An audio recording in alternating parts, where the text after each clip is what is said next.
Vice President Jejo Marbina ay maaaring umanong makulong ng 4 hanggang 6 na taon ayon kay Senadora Miriam Defensor Santiago.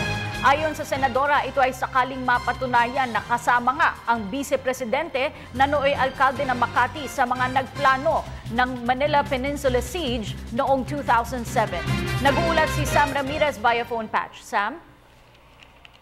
Magandang gabi sa inyo, Kathy. Ipinahayag nga ni Senadora Miriam Defensor Santiago na maaaring nang makulong si Vice President Jejo Marbina ng 4 hanggang 6 na taon kung sakaling mapatunayan ang kanyang partisipasyon sa Manila Peninsula Siege noong 2007.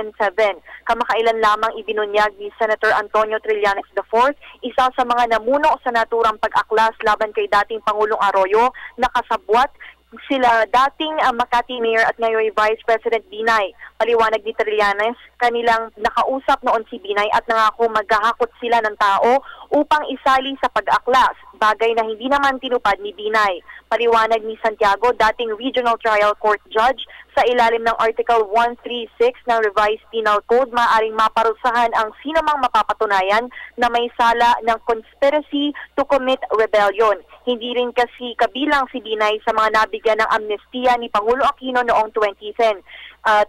Samantala, kasi sa ibang issue naman, nang matanong ng media si Senadora Santiago pagkatapos ng kanyang speaking engagement sa isang universidad sa lungsod ng Quezon, sinabi ni Santiago na maaaring makontempt si Manuel Mejorada, complainant laban kay Senate President Frank Drilon, DPWH Secretary Rogelio Singson at Tourism Secretary Ramon Jimenez Jr.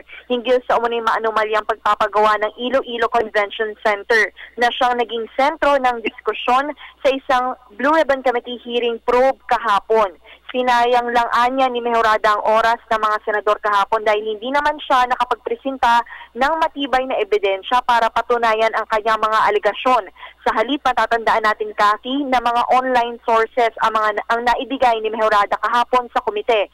Samantala, Kathy, nabanggit din ni Senadora Santiago na may balak siyang tumakbo sa 2016 bilang Pangulo. Ito ay kung sakaling mawala ng tuluyan ang kanyang lung cancer. Matatandaan natin, Kathy, na nitong Hulyo lamang ng taong ito ay inanunsyo ni Santiago na meron siyang stage 4 lung cancer.